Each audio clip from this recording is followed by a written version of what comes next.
put him in.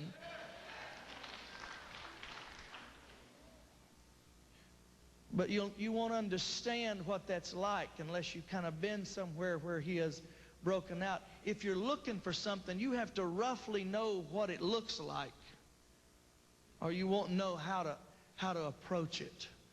And so God has begun to raise up some models, and then he's going to begin to diversify the models. And the greatest mistake you could make is to go home and try to copy instead of birth. Cloning is unnatural. Birthing is natural. If you clone something, you're trying to make it exactly like something else. If you birth something, let me tell you what God wants to do. He wants to put a fresh word in your heart, young man, young woman, pastor, whoever you are. He wants to put something in you that'll turn you upside down, so then he can turn wherever you are upside down.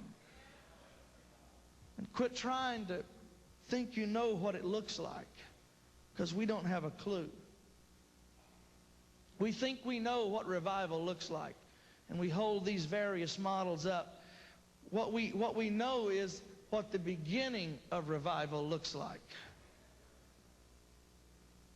What God is getting ready to do in the earth, and he's going to do it.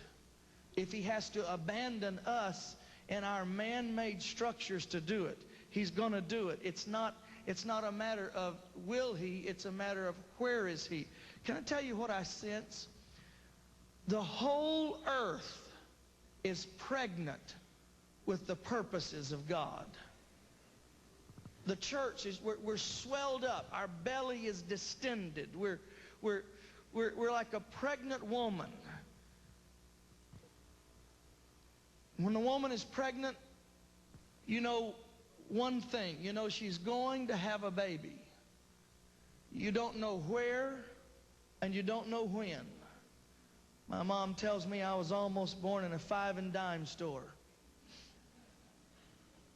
Here's what we need to sense. We all feel this anticipation. How many of you know what I'm talking about? This, God's going to have a baby. We don't know where, we don't know when, but something's coming that's so much bigger than what we already have that we won't know how to describe it. I was studying today in the book of Ezekiel, and I read down, and Ezekiel was in a real quandary. He had a problem. He had been lifted out. Can you imagine? I don't know what he saw and how he saw it, but can you imagine an Old Testament prophet being plucked out of their environment and plopped into 1999? How would they even have the words to describe what a car was? There was this beast that ate men and went down the road and then would spew them out again, and they were okay. And it had 2 eyes, and, you know, their descriptions. And so they would have to use terms from their age to try to describe something from a future dispensation.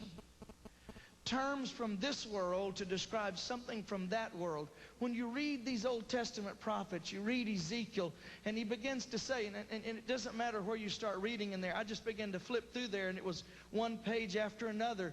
He said, I saw something, the likeness of this. And he began, everything he described, he had to try to describe that world using a term from this world, and so he would borrow something from this world and attach the word like to it and said it's kind of like this, and it's the likeness of that.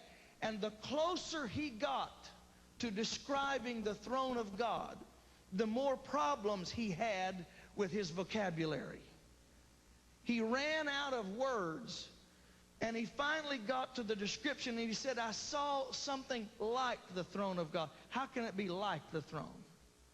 It was so undescribable until he was borrowing words. And he said, I saw one like unto the Son of Man. It was very difficult. Can I tell you that what God is getting ready to birth is so much bigger than what we even can imagine, that our terminologies are not going to be adequate. So we cheapen sometimes what God's trying to do. I have a friend. who told me this interesting story. His uncle, back about 20 years ago when Polish jokes were in vogue and were not politically incorrect, they had a lot of jokes. They called them Polak jokes. Anybody know what I'm talking about? It's okay. We're not going to condemn you. I'm just asking you if you have the information.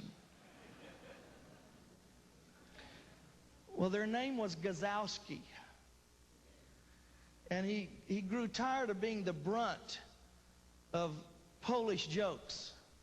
And so, this is, 25 or so years back. So he decided to change his name and just to preserve some derivative of what Gazowski was, yet shorten it. He changed his name from Gazowski to the word gay to avoid being made fun of. It was good for a few years.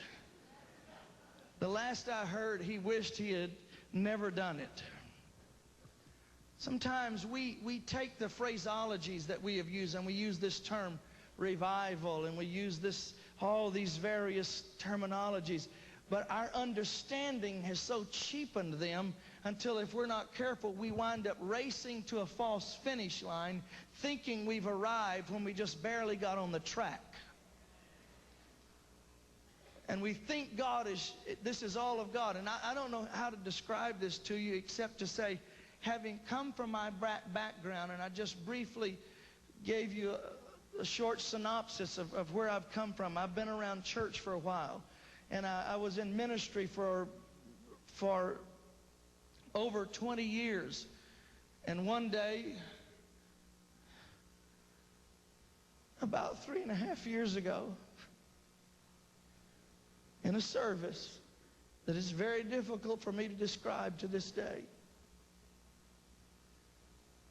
God so showed up.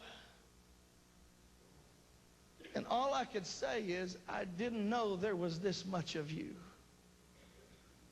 And I felt all of my vocabulary become inadequate. One of the first things I did is I picked up the phone and called Pastor John Kilpatrick, explained to him, and he said, I know what you mean, but it's like I've been living in one wing of a huge house and had been led to believe that's all there was to it, until I stumbled on another door and I walked into a dimension of God, and it took your breath away. And then what was even more astounding than that is I began to realize that's just one room, and there's more. In my Father's house are many mansions. It just keeps going. The limitless eternity of God's greatness. He's how did you say it in that song? A big old God. It's incredible. His presence is overwhelming, but oftentimes what we do is we reach a certain level that we are accustomed to. Think that's the supreme limit. That's as high as it gets. That's as good as it gets. And then we stop right there. Now, with all due respect and with fear and trepidation, I'm going to say something that may get me banned forever from this pulpit. But if Brownsville is the best God can ever do, we're in trouble.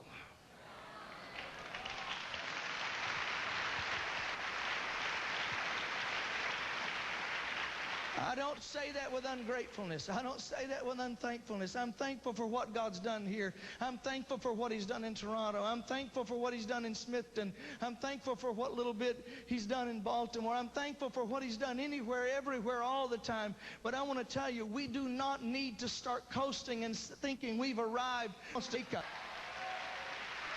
We got it with tidbits of God, thinking it's all there is. Yes, people, yes, you fell down, you shook, you shivered, you spoke, whatever it is that happened to you. But I want to tell you, there is an incredible ability of God. Can I tell you that God's biggest problem is He has to dial down His presence to match our expectations. When He stepped up to the tomb that contained Lazarus, His biggest